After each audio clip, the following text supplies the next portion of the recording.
E aí, pessoal? Hoje a gente dá mais um passo nessa caminhada do aprendizado do Git.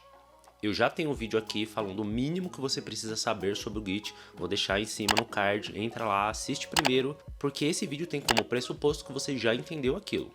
Hoje a gente sai do Git e vai para o GitHub. O GitHub, ele basicamente seria o Git em nuvem. Quando você salva os seus repositórios aí dando um git commit, esse tipo de coisa, ele deixa aí no seu HD, ele está salvo localmente. Se acontecer algum imprevisto, ou você perdeu o HD, for roubado, coisa do tipo, você perdeu o seu código. Quando você manda para o GitHub, você está colocando isso em nuvem, então você automaticamente ganha um backup com isso, você não tem só na sua máquina, você tem fora e você ganha tudo que a nuvem te dá.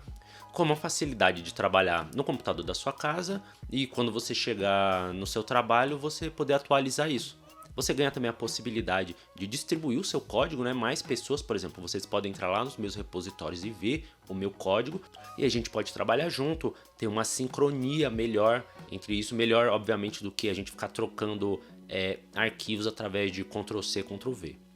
Então a ideia hoje é pegar aquele repositório que você aprendeu no vídeo que eu indiquei e a gente vai colocar ele online, vai colocar ele na nuvem, lá no GitHub. Então vamos lá. A tela tá meio cheia de coisa, mas é que eu quero deixar bem visual para vocês entenderem o que está acontecendo por debaixo dos panos.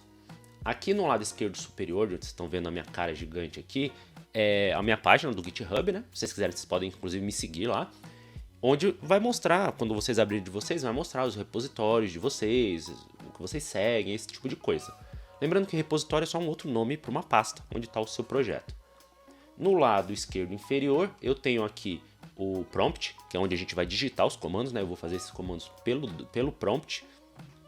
No lado direito inferior, eu tenho aqui a mesma pasta aberta, está no meu dtemp videogit.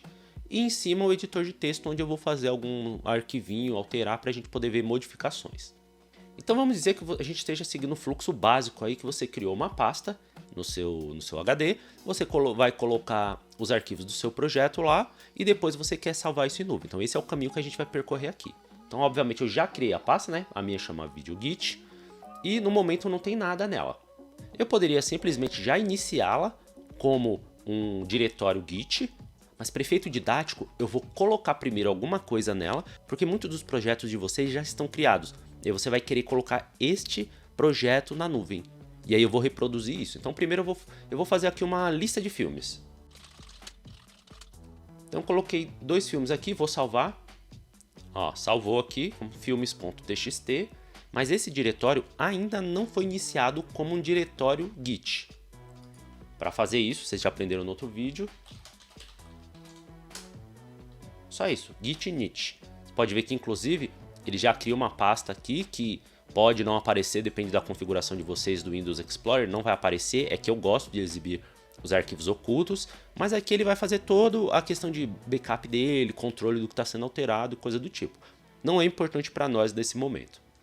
A partir de agora sim, vocês têm um diretório com o Git iniciado. No diretório de projetos de vocês, já criados, vocês só vão fazer isso. Vão entrar neles pelo prompt de comando, vão digitar git init, automaticamente ele virou um diretório que o Git está ali monitorando.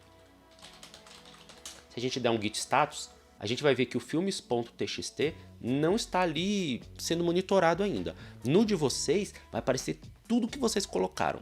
E aí vocês têm que lembrar da questão do git ignore, que eu mostro também lá no outro vídeo, para tirar arquivos que vocês não queiram, porque vai aparecer tudo. Então vai aparecer arquivo temporário do Visual Studio Code ou do Visual Studio que vocês estiverem utilizando. Vai aparecer um monte de coisa. Dá uma olhadinha no vídeo lá, eu não vou entrar nesse ponto agora.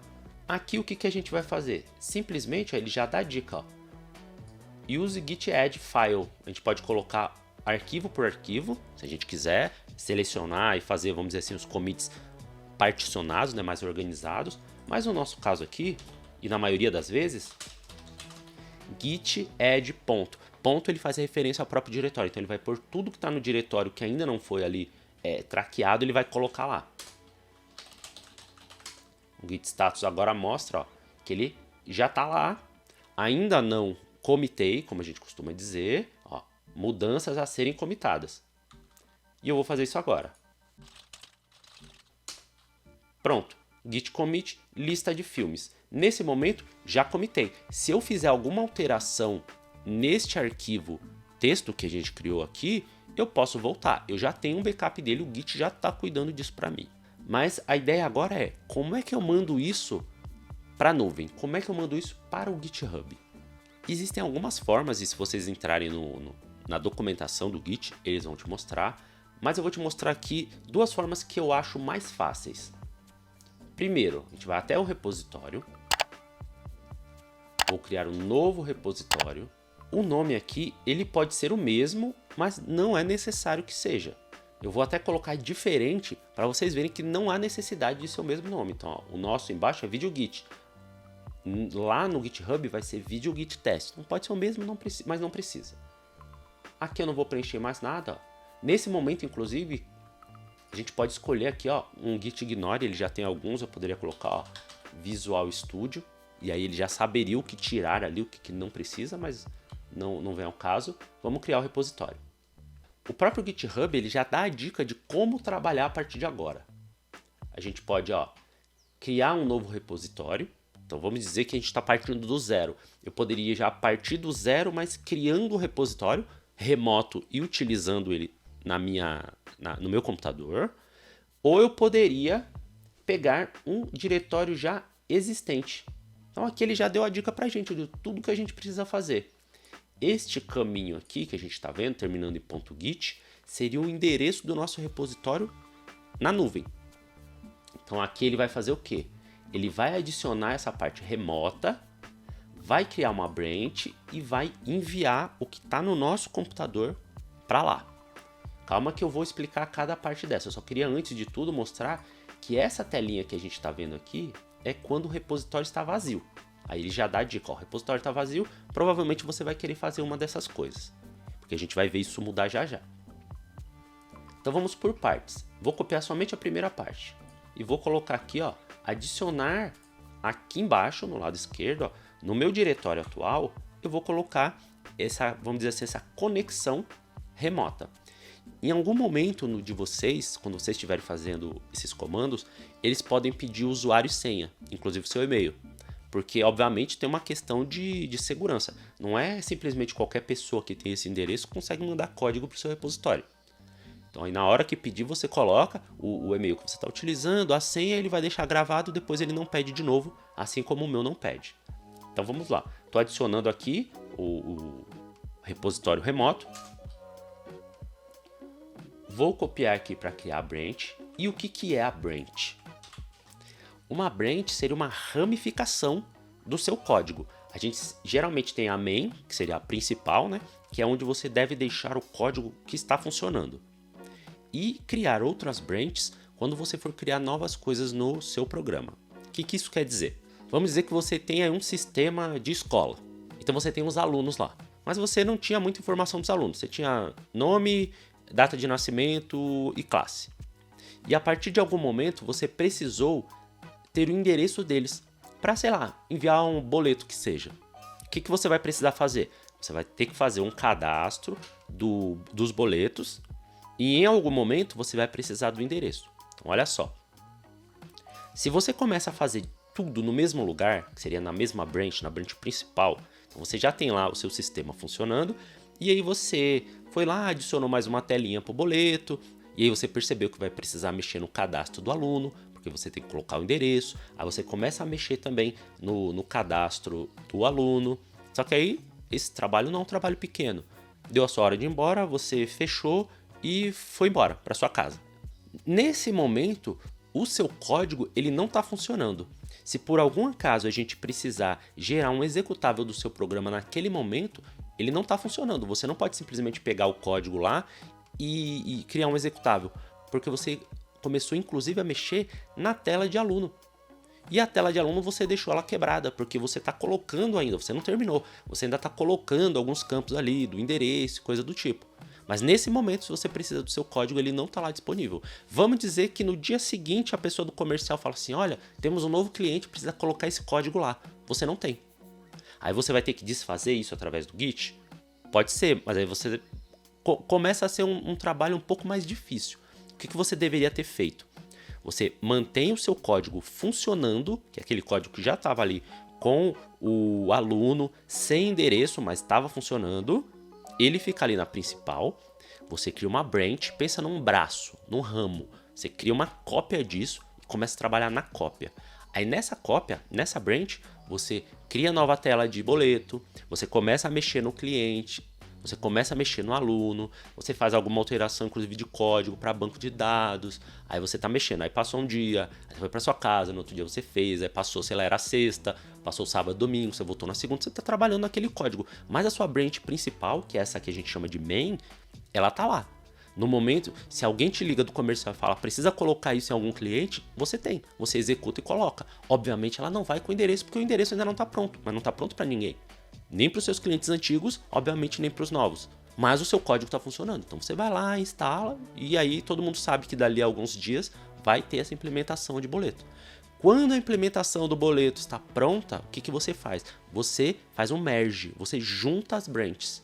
Então você pega essa branch que você testou, que você viu que está tudo certo, quando você já chegou ao final ali da esteira que a gente fala, você já implementou, já testou, inclusive outra pessoa pode ter testado para você, está tudo realmente pronto, aí você junta, você faz o merge dessas branches, ela passa a ser parte da main, e a partir de agora esse é um código que funciona, e se você precisar instalar num cliente, você vai pegar da main.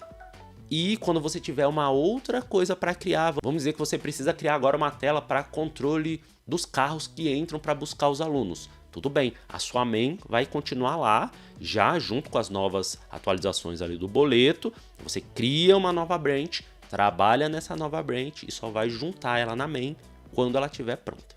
Então é assim que a gente trabalha com essa questão de branches. Então voltando, aqui nós estamos na nossa branch principal, que como a gente está criando um projeto, é a única branch que vai ter. Colocou. O último processo agora é dar o push, que a gente chama. Vamos jogar aqui, ó. Git push origin n. Você vai mandar a sua main, que está aqui, para o servidor remoto, que é o GitHub. Ele aparece algumas coisas. Essas coisas só aparecem na primeira vez, porque agora na primeira vez você está dizendo que o push é esse aqui, da sua main para o diretório remoto. E aí ele vai colocar algumas coisinhas aqui. Nesse momento, se eu der o F5 aqui na telinha de cima, onde tinha essa telinha, ó, olha o que vai acontecer. Já não aparece mais aquela tela. Por quê? Porque agora a gente já tem alguma coisa. Já mostrou aqui, ó. José Milton Sampaio, lista de filmes, filme.txt. Então eu tenho algumas informações. Eu tenho um commit, ó. Já sei que foi um commit. E aí este commit consta aqui esse filme.txt. Eu posso, obviamente, olhar o que tem lá, ó. Sonho de Liberdade, Poderoso Chefão. Vou poder navegar nos commits quando eu fizer alterações, vou mostrar já para vocês. E a partir de agora, a gente já não precisa mais fazer esse git remote, git branch, git push, org, não precisa. Isso aqui é só a primeira configuração. Agora ele já sabe para onde ele mandar. O que a gente vai fazer agora? Vou colocar mais um filme aqui, ó. Star Wars 4. Vou salvar. A partir do momento que eu salvei, o Git já detecta. Ó, tem um arquivo modificado aqui, filmes.txt. Vou adicionar. Agora é o processo que geralmente vai acontecer aí. Vocês fazem uma alteração, igual eu fiz, dá um git add, que é o que eu vou fazer, faz o commit, para você ter uma mensagem, você empacotar todas aquelas alterações e dá um push, que é para ele mandar lá para o remoto. Vamos para o add. Já coloquei. Eu sempre dou esse git status aqui só para vocês verem o processo. O git status ele não é necessário. É mais para você ver, tem isso aqui, já coloquei ali, agora eu vou mandar. Então, o git status vocês não precisam, eu só coloco ele entre os comandos para vocês verem o que está acontecendo. Lembrando que as mensagens do commit devem ser mensagens inteligíveis, mensagens que sirvam para que quando você estiver aqui, por exemplo, no GitHub, olhando os commits, você possa identificar aquilo que eu fiz lá, que eu estou querendo puxar agora, deve estar nesse commit aqui, porque a mensagem do commit está clara. Dei o commit e agora só git push. Agora ele já mandou as alterações para lá. Repare que antes aqui, ó, tava 11 minutos atrás, eu vou dar um F5. 22, 23, 24 segundos atrás. Por quê? É quase que instantâneo. E 2 commits. Se eu clicar aqui, eu vou ver, ó, tive 2 commits. O primeiro commit chamado lista de filmes, o segundo commit chamado adicionado mais um filme. Eu vou adicionar um outro arquivo só para mostrar mais um recurso para vocês. Coloquei aqui séries, olha o git status. Agora ele mostra que existe um arquivo que não está sendo monitorado. Vou também alterar aqui, ó, só para que vocês possam ver que, ó, ele mostra que já existe um monitorado, mas que foi modificado. Então, ó, o filmes.txt a gente já tinha colocado para ele monitorar lá no git add, mas ele mostra, ó, esse foi modificado. E mostra que tem um que nem está sendo monitorado, a gente não tem noção do que está acontecendo lá, que é o séries.txt. De qualquer forma, todos eles a gente pode adicionar dessa forma. A gente põe aqui, ele pega tudo, os modificados e os que nem estão sendo monitorados. Tem o git add, se eu der um git status agora, ele mostra, ó, temos um modificado que está tudo certo, eu vou mandar para o commit quando você mandar, mas é um modificado e um novo arquivo.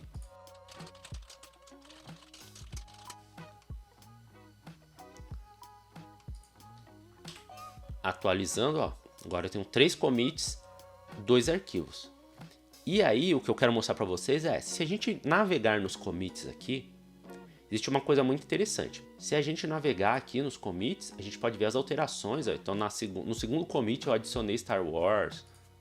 No primeiro eu tinha colocado só esses dois, só adicionado. Ó, aqui nesse, por exemplo, ó, ele mostra que eu tirei e coloquei a mesma coisa. Às vezes ele se perde, não é bem que ele se perde, é que teve alterações, né, em algum momento. Primeiro eu dei um backspace, depois dei um enter e aí ele entendeu dessa forma, mas a informação em si você não vai perder. E você tem a noção das coisas que estão acontecendo. Mas uma coisa que eu acho muito legal é isso aqui, ó. A gente pode navegar como se fosse uma máquina do tempo mesmo.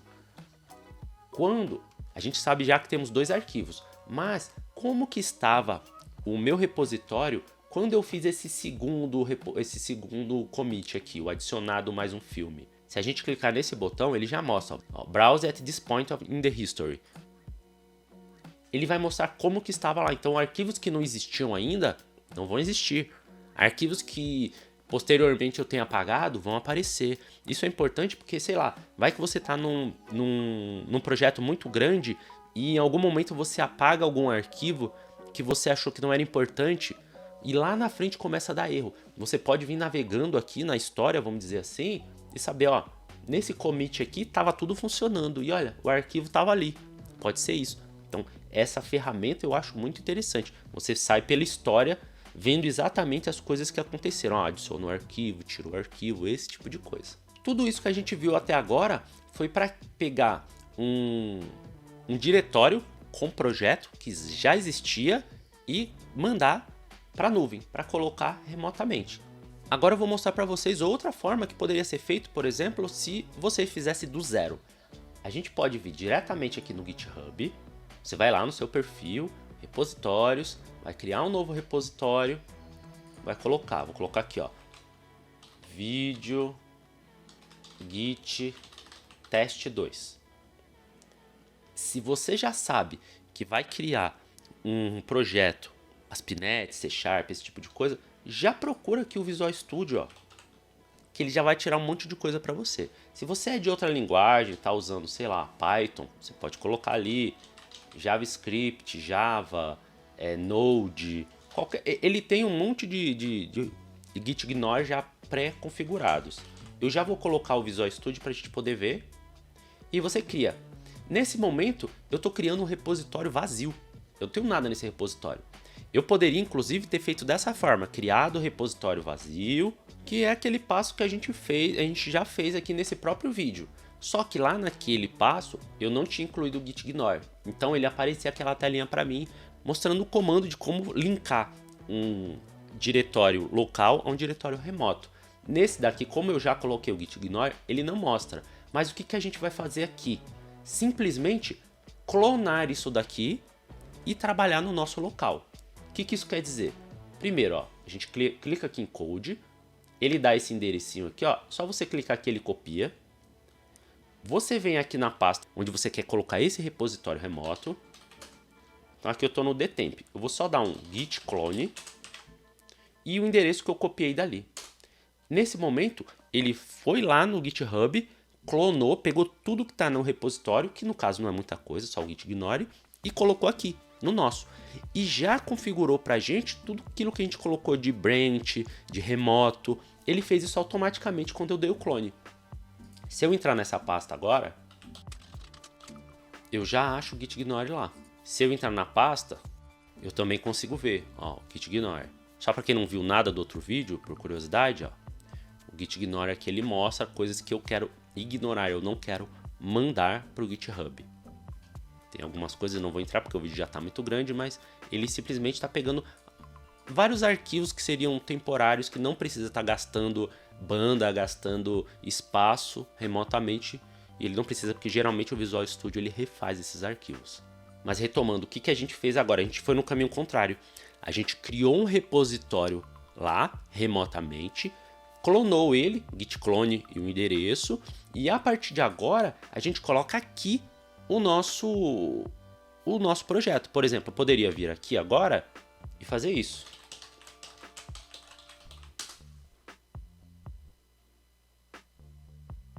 Simplesmente criei aqui um console simples. Ele está aqui, ele já colocou o meu program.cs e o meu arquivo de projeto. Se eu for olhar ele pelo Git, ele já mostra, ó, esses aqui você ainda não está monitorando. A gente já sabe o que fazer. E para mandar, nesse momento, se eu vier aqui em cima, ó, onde só tinha o git ignore, dá um F5, ele já colocou aqui, ó, ele já mostra os arquivos que a gente mandou, o program.cs e o csproj. Ele coloca aqui o nome do commit, que foi o último commit que alterou isso aqui, que no nosso caso é arquivos iniciais. Mostra inclusive, ó, que o primeiro não foi modificado, porque ó, o primeiro ficou 7 minutos atrás e os outros dois últimos aqui tá atualizando ainda porque foi menos de 1 minuto. Então foram duas formas aí de você fazer essa ligação dos seus arquivos locais com o remoto. E quando você chega, por exemplo, se você fez isso no seu trabalho e aí você vai trabalhar da sua casa, você pode simplesmente dar um git clone nisso daqui, que ele já vai inclusive baixar os arquivos que já estão lá. Que no primeiro que a gente fez, no primeiro git clone que a gente fez, o diretório estava vazio. Ele só tinha na verdade o git ignore, mas ele vai baixar com tudo. Inclusive se eu apagar isso daqui, ó, vou fazer aqui para vocês verem. Vou sair aqui.